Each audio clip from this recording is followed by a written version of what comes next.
banyaknya order, tentu dalam pelaksanaan usahanya memerlukan seorang desainer grafis yang handal dan kompeten.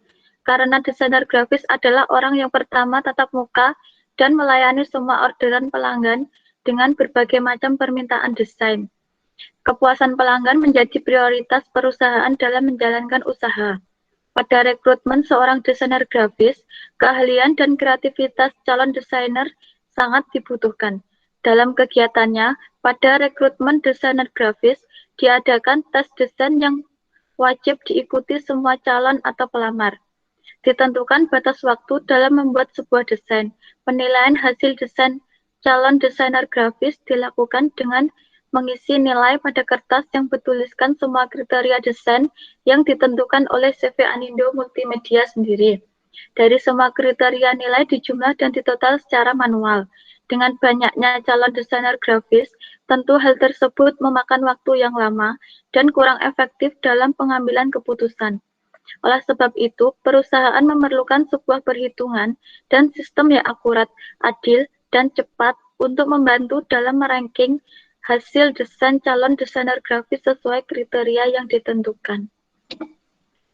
Perumusan masalah, bagaimana merancang dan mengimplementasikan suatu perangkat lunak untuk sistem pendukung keputusan penilaian hasil desain pada rekrutmen desainer grafis di CV Anindo Multimedia Wonogiri. Batasan masalah. Yang pertama, memberikan penilaian hasil desain berdasarkan kriteria yang ditentukan perusahaan dan membuat ranking desain terbaik yang akan diterima sebagai desainer grafis di CV Anindo Multimedia. Yang kedua, kriteria yang digunakan sebagai dasar penilaian dari perusahaan yaitu kecepatan, ide dan kreativitas serta penyampaian informasi. Pada sistem ini terdapat dua hak akses. Yang pertama, admin. Untuk admin bisa menginput data dan memberikan kriteria serta melihat hasil penilaian. Yang kedua, pimpinan. Menilai hasil desain para calon desainer grafis. Batasan masalah yang keempat, melakukan penilaian hasil desain dengan menggunakan metode AHP atau Analytical Hierarchy Process untuk membantu pimpinan dalam mengambil keputusan pada CV Anindo Multimedia Wonogiri. Yang kelima, sistem ini dibangun dengan menggunakan Microsoft Visual Basic Net 2010 dan MySQL dengan database servernya. Tujuan penelitian ini yaitu merancang dan mengimplementasikan sistem pendukung keputusan penilaian hasil desain pada rekrutmen desainer grafis di CV Anindo Multimedia Wonogiri. Manfaat penelitian. Manfaat teoritis yakni menambah arsip referensi bagi perguruan tinggi yang bisa berguna sebagai sumber ilmu pengetahuan untuk mahasiswa yang membutuhkan. Manfaat praktiknya bagi CV Anindo Multimedia, yang pertama memudahkan pimpinan dalam menentukan hasil desain terbaik dari para calon desainer grafis. Yang kedua, untuk menghindari kesalahan atau human error dalam penilaian hasil desain grafis. Bagi penulis sendiri, dapat menambah pengetahuan dan wawasan, serta mengaplikasikan dan mensosialisasikan teori yang telah dipelajari selama perkuliahan. Tinjauan pustaka. Ada 3. Yang pertama, yaitu penelitian oleh Benny Andika, Hendrian, Winata Riko, dan Imanta Gintin. Judulnya, Sistem Pendukung Keputusan Menentukan Duta Sekolah untuk Lomba Kompetensi Siswa Menggunakan Metode Elimination at Choice Traduisan La Realite. Metodenya Elimination at Choice Traduisan La Realite. Hasil penelitiannya membuat sistem pendukung keputusan untuk menentukan siswa terpilih dalam kompetensi desain grafis dengan kriterianya hasil gambar, penguasaan editing, penguasaan software grafis, kreativitas, serta waktu penyelesaian. Perbedaannya pada penelitian ini membuat sistem untuk memilih siswa dalam kompetensi desain grafis dengan kriteria yang ada, sedangkan peneliti membuat sistem untuk menilai hasil bidang desain grafis. Penelitian yang kedua oleh Asrul Sani dengan judul Sistem Pendukung Keputusan Pemilihan Peserta Lomba Cerdas Cermat dengan Metode Simbol additive weighting di SD Negeri Campur Anem Temanggung. Metodenya yaitu metode SAW. Hasil penelitian kriterianya nilai uji PKN, Bahasa Indonesia, MTK, IPA, IPS, rata-rata rapor, kecakapan, mental, dan absensi.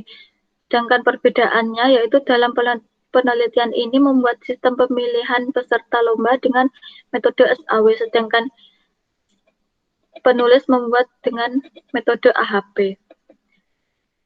Penelitian yang ketiga yaitu oleh Iwan Saifuddin dengan judul Sistem Pendukung Keputusan untuk Penilaian Kinerja Pegawai menggunakan AHP pada RSUD Serang. Metodenya AHP. Hasil penelitian dalam metode penilaian ini kriteria yang digunakan dalam penilaian kinerja pegawai yaitu prestasi kerja, tanggung jawab, kejujuran, kerjasama, prakarsa, ketaatan, kepemimpinan, dan kesetiaan. Dalam perbedaannya, dalam penelitian ini membuat sistem untuk menilai kinerja dengan beberapa kriteria, sedangkan penulis membuat sistem untuk menilai hasil tes desain dengan kriteria kecepatan, ide, dan kreativitas, serta penyampaian informasi. Metodologi penelitian. Metode deskriptif, yaitu metode yang menggambarkan suatu keadaan atau permasalahan yang sedang terjadi berdasarkan fakta dan data-data yang diperoleh dan dikumpulkan pada waktu melaksanakan penelitian. Sumber datanya yaitu sumber data primer dari wawancara langsung di CV Anindo Multimedia, sumber data sekundernya dari buku-buku literatur, daftar pustaka yang berhubungan dengan dan menunjang dalam penelitian ini. Metode pengumpulan datanya observasi, wawancara, studi pustaka. Metode pengembangan perangkat lunaknya menggunakan metode waterfall. Waterfall merupakan salah satu metode dalam SDLC yang mempunyai ciri khas pengerjaan yaitu setiap fase dalam waterfall harus diselesaikan terlebih dahulu sebelum melanjut ke fase selanjutnya. Lokasi penelitiannya di CV Anindo Multimedia Wonogiri, Jalan Tentara Pelajar nomor 20 Giriwono, Wonogiri, tepatnya di belakang RSUD Wonogiri. Jadwal penelitiannya, perencanaan ada di bulan pertama minggu 1, 2, 3, 4, analisis sistem bulan pertama minggu 3, 4, dan bulan kedua minggu pertama dan kedua. Desainnya bulan kedua, minggu kedua, 3, 4, serta bulan 3 minggu pertama. Implementasi sistem bulan ketiga, pemeliharaan bulan ketiga, minggu ketiga, 4, serta bulan keempat, minggu pertama, kedua. Penyusunan laporan bulan keempat. Sekian, wassalamualaikum warahmatullahi wabarakatuh.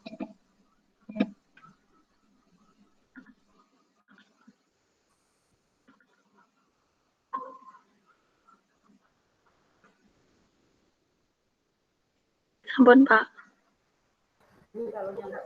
Silakan gantian Mas. Gantian Mas Adi. Baik, Pak.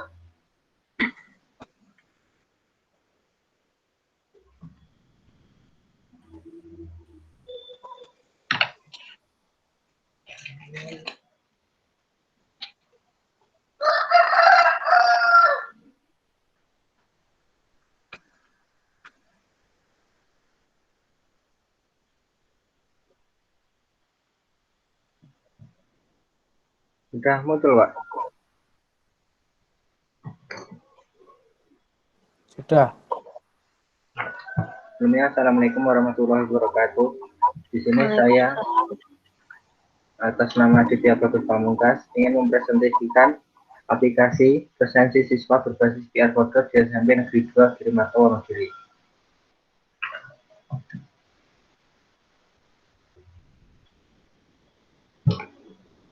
Dalam laporan penelitian ini, saya mengambil judul yaitu aplikasi presensi berbasis QR Code di SMP Negeri 2 Girimarto. Adapun latar belakang dari judul tersebut bahwa SMP Negeri 2 Girimarto masih menggunakan metode konvensional, yakni membuat titik-titik dalam sebuah buku presensi, dan sering terjadi human error karena keamanan data dan Dengan metode tersebut sangat rawan terjadi kesalahan. Yang dimaksud terjadi human error karena seringkali buku presensi yang berada di dalam kelas dapat dimanipulasi siswa tanpa adanya pengetahuan guru. Karena guru harus membuat titik-titik pada setiap kolom ke banyak siswa.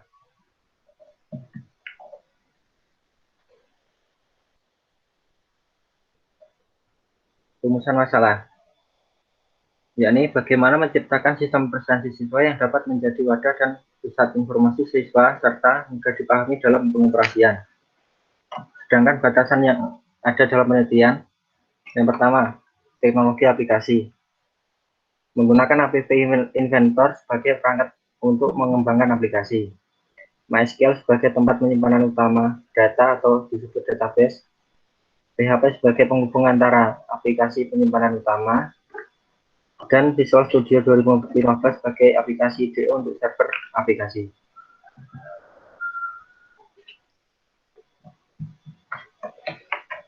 Batasan masalah yang kedua yakni kebutuhan data. Yang pertama, master. Data siswa terdaftar secara keseluruhan, data kelas, data mata diklat, data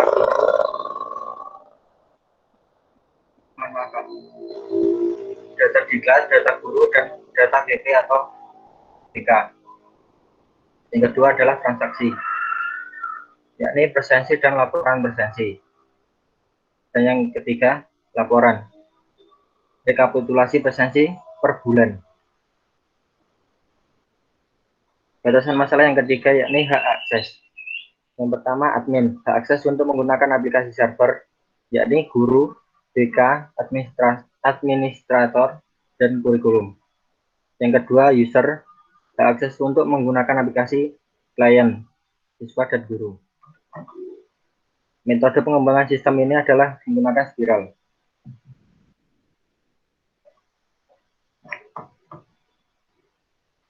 Adapun tujuan mengambil penelitian sebagai salah satu syarat dalam menyelesaikan program pendidikan S1 jurusan Sistem Informasi di Universitas Bangsa Surakarta. Dan yang kedua, terciptanya sebuah aplikasi sistem informasi presensi yang dapat memuat informasi yang relevan serta dapat menjadi wadah untuk kebutuhan siswa. Selain itu, aplikasi tersebut dapat dengan mudah dioperasikan. Manfaat penelitian yang dapat diambil yaitu, yang pertama, memberikan gambaran secara lengkap tentang pengembangan sistem informasi panduan siswa akademik dengan perangkat bergerak. Selain itu, dapat menjadi arsip perguruan tinggi, tempat penulis menuntut ilmu guna sebagai media referensi bagi mahasiswa yang lain. Yang kedua, dapat membantu pihak sekolah untuk mengolah data presensi pada umumnya, dan pihak guru untuk mengelola data kelas pada khususnya. Membantu siswa dalam kolektif pekerjaan sekolah maupun rumah serta pengontrolan hasil belajar siswa. Tinjauan pustaka. Yang pertama, peneliti Fiorini Zainal Arifin 2018 dengan judul Pemanfaatan QR Code untuk perekaman data kehadiran siswa terintegrasi dengan sistem informasi manajemen sekolah SMK Mardika Malang. Deskripsi penelitian, membangun sistem menggunakan metode Rapid Application Development atau RAD dan memanfaatkan QR Code yang disertakan pada kartu pelajar siswa sebagai perekam data atensi. Perbedaan mendasar pada penelitian ini presensi dilakukan secara mandiri oleh siswa, sedangkan pada penelitian jurnal di samping menggunakan kartu siswa yang dilakukan oleh petugas. Tinjauan pustaka yang kedua, Nur Rubiati dan Zahara Widya Harahap dengan judul Aplikasi Absensi Siswa Menggunakan QR Code dengan Bahasa Pemrograman PHP di SMK IT Sunurain Akila Zahra di Lintung. Deskripsi penelitian mengintegrasikan informasi dari proses absensi ke dalam sistem yang akan dibangun dan merancang sistem agar lebih cepat, mudah, dan tepat dalam proses absensi. Perbedaan penelitian penulis dengan jurnal di samping adalah fitur yang tersedia dalam aplikasi yang dikembangkan, yakni tidak adanya fitur untuk menghubungi pelayanan atau call center. Tinjauan pustaka yang ketiga, peneliti Akhiruddin Pulungan dan Alfa Saleh 2019 dengan judul pemanfaatan QR Code dalam memudahkan proses absensi siswa berbasis aplikasi mobile. Deskripsi penelitian, aplikasi absensi menggunakan QR Code berbasis Android menggunakan Firebase Realtime sebagai pengolahan datanya yang dirancang dengan bahasa pemrograman Java pada Android Studio serta membutuhkan koneksi internet pada saat menjalankannya. Perbedaan dengan penulis, perbedaan kedua penelitian adalah pada tools pengembang aplikasi dan bahasa yang digunakan. Selain itu, metode untuk mengembangkan sistem juga berbeda. Sekian presentasi dari saya. Akhir kata, wassalamualaikum warahmatullahi wabarakatuh.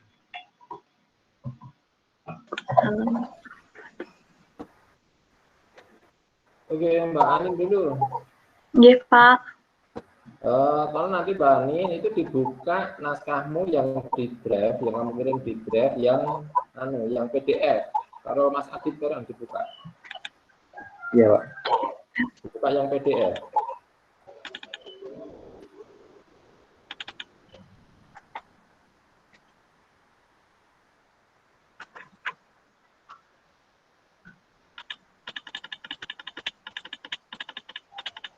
Sampun, Mbak.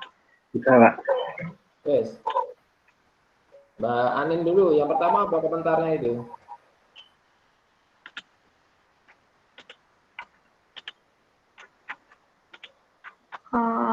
Sekedap, Pak.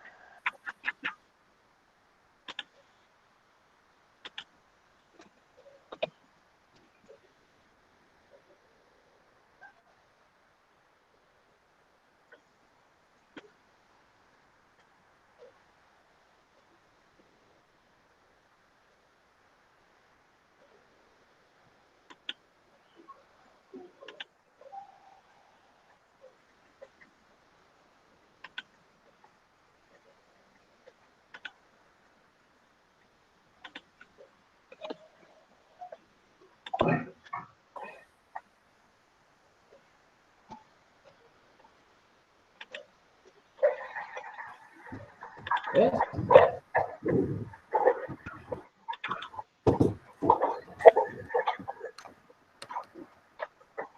Seru. Niki nembe buka.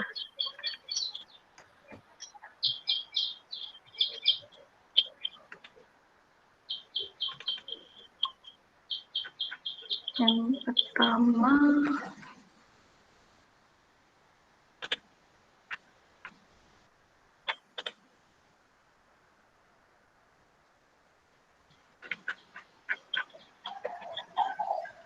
dari Pak Eko.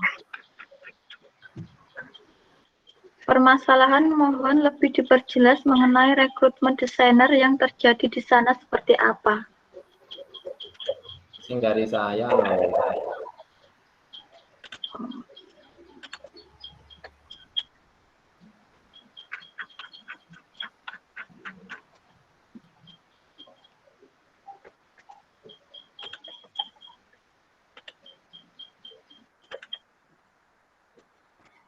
Dipertajam lagi tentang permasalahan yang dihadapi seperti jumlah calon yang akan mengikuti tes.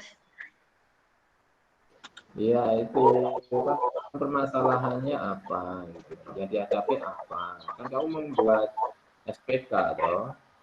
Yeah. Maksudnya permasalahan-permasalahan yang dihadapi sebenarnya misalkan dengan jumlah calon itu kan berapa? Gitu. Oh, yang Permasalahan. Nggak tak nganggo SPK ngopo. Yang daftar biasanya berapa? Kurang lebih 50-an. Banyak ya. Iya. Nah, itu permasalahan yang dihadapi dengan banyaknya calon itu gitu. Permasalahannya kadang terjadi human error dalam penilaiannya itu, Pak.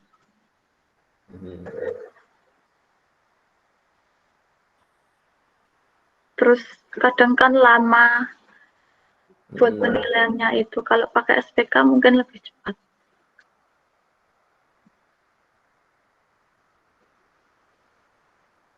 Ya, kenapa?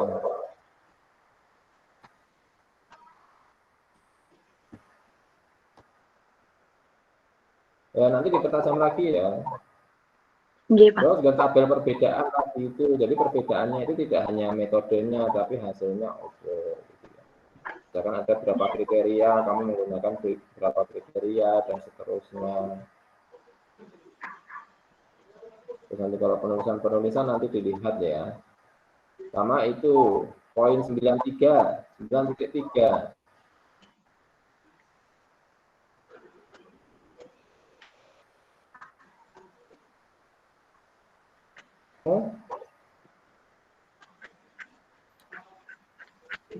Nah, itu tahapannya apa saja, itu harus diperjelas gitu ya.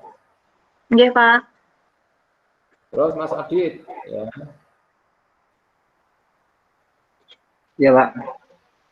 Mas Adit itu sama nanti dilihat di naskah itu. Di bab 1, permasalahan-permasalahan sama ya. Iya, Pak. Kemudian nanti kalau tulisan-tulisan lihat di naskah. Terus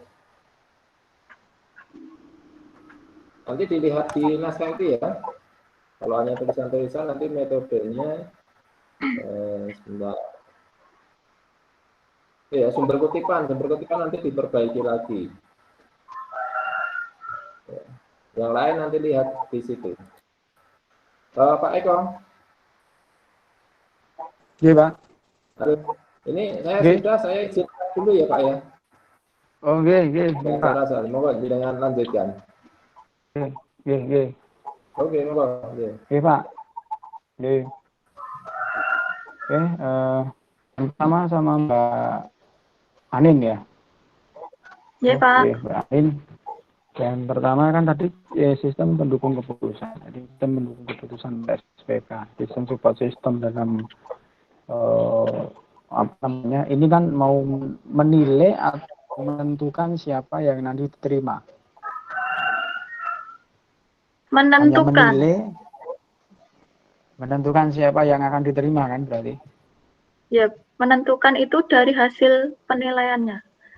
Ya, maksudnya hasil dari SPK ini berupa apa? Rekomendasi atau memang sudah diputuskan berupa satu keputusan bahwa nanti yang diterima itu atau hanya baru berupa rekomendasi, keputusan akhir tetap ada pimpinan. Penilaiannya berupa rekomendasi yang diterima, Pak, yang tertinggi. Rekomendasi ya. Ya. Rekomendasi ya. Iya. Berarti di situ mending judulnya itu aja Mbak, sistem pendukung keputusan rekrutmen, itu nggak usah pakai penilaian hasil. Jadi sistem pendukung keputusan rekrutmen desainer ya, namanya desainer rekrutmen desainer grafis di CV itu penilaian hasil desain itu dihilangkan saja. Nanti intinya kan ini ini kan untuk siapa sebenarnya si desainer yang calon desainer yang akan diterima, yang direkomendasikan yang diterima gitu kan ya. Pak, wow ya. Judulnya apa Mbak? Pak, tadi lost koneksi. Ya, sistem pendukung keputusan. Okay. Rekrutmen desainer grafis pada CV itu. Oh, oke. Ya.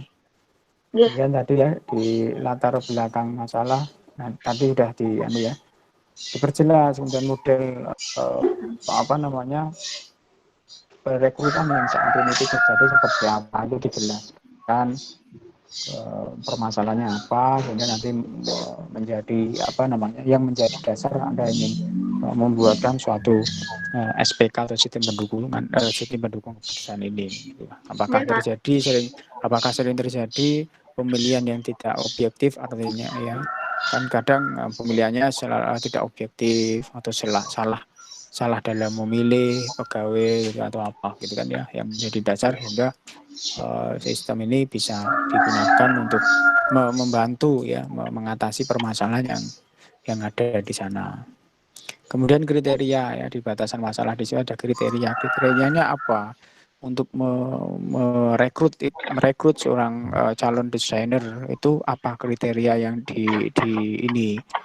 Misalkan tadi di situ disampaikan kriterianya kecepatan, ide dan kreativitas, kemudian apa lagi itu?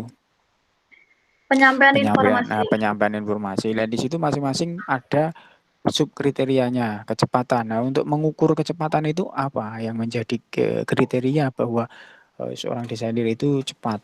Apa? Berarti kan ada sub kriterianya di situ. Ya. Nah, tadi ditambahkan nanti ada kecepatan, kriterianya ada sub kriterianya apa?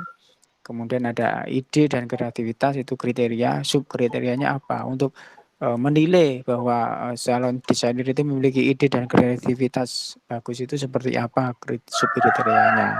Kalau Ya. ide dan kreativitas mungkin sub kriterianya objek vektor, kombinasi warna, dan kerapian desain itu. Ya silahkan nanti buat di anu aja ini menjadi sub kriteria. Yang jelas nanti untuk menilai objek vektor atau kombinasi warna, penggunaan efek itu berarti kan ada yang menilai kan ya, ada orang yang menilai kan. Ya. Nilainya berapa dan sebagainya. Nah, itu kemudian nanti kan menggunakan metode AHP. Jadi tolong nanti dipelajari ya AHP-nya itu, karena kan ada algoritma metode atau algoritma AHP-nya untuk masing-masing kriteria dan subkriteria itu kan nanti ada untuk perhitungannya menggunakan metode AHP. Gitu ya. Ya, Pak. Oke, kemudian di tinjauan pustaka nanti sebelum di tabel perbedaan penelitian itu diuraikan dulu ya. Jadi masing-masing tinjauan pustaka itu diuraikan dulu. Dibuat uraian dulu ya, misalkan peneliti Beni Andika Hendrawan Winata itu judul penelitiannya ini itu, terus diuraikan apa hasilnya, nah itu diuraikan dulu semua ketika-tikanya, baru nanti dibuat perbandingan atau perbedaan dengan penulis itu gitu ya. Oke, kemudian nanti landasan teori bisa di situ ya.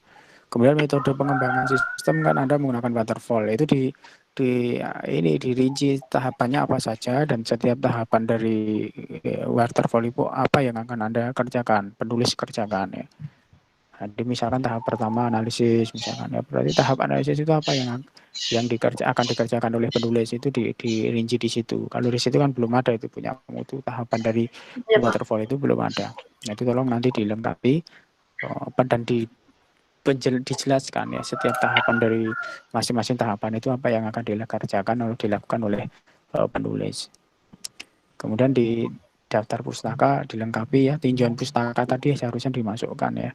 Jadi kan tadi ada 3 tinjauan pustaka, itu bisa dimasukkan di di daftar pustaka gitu ya. Oke, yang satunya Mas siapa tadi? Adit. Nah, ini kan aplikasi presensi siswa berbasis QR code. Maksudnya QR code-nya itu bagaimana? Siswa melakukan presensi dengan apa? Nanti sistemnya itu setiap siswa itu punya kartu sendiri, Pak. Jadi kartu apa? Kartu siswa atau apa? Ya, kartu siswa itu yang memiliki QR kodenya itu. Nah, yang menyekan itu gurunya. Berarti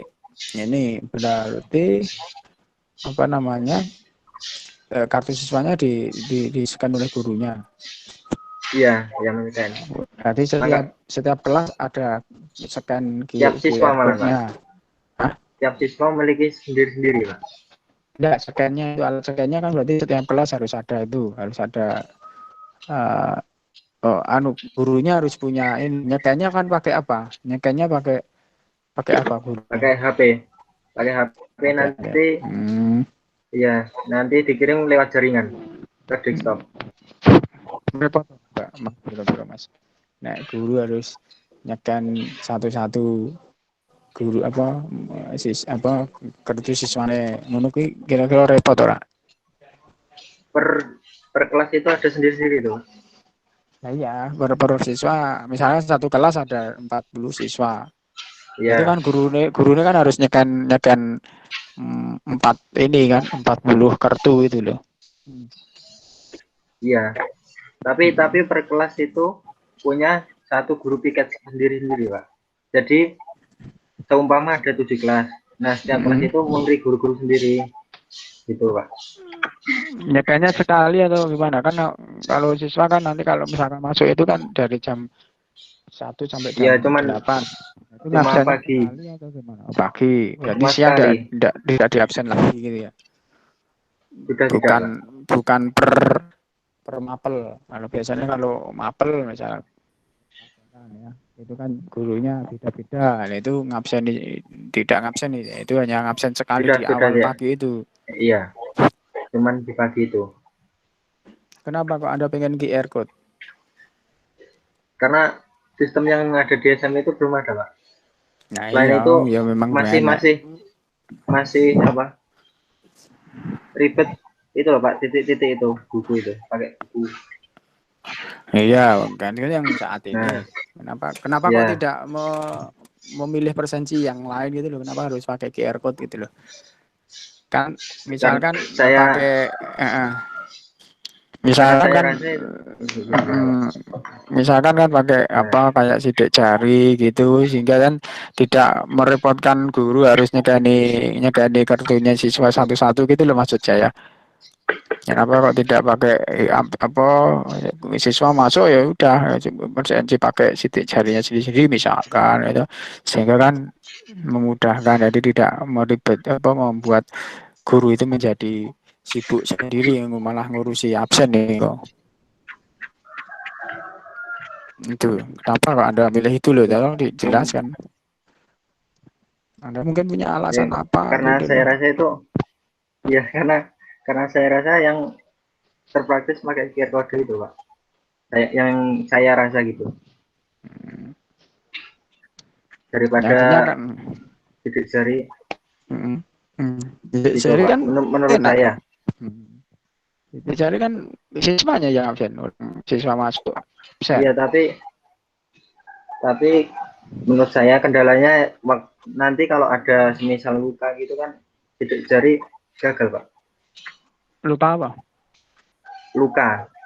Ada goresan gitu di Sidik jari mau 5 yang masuk luka kabeh.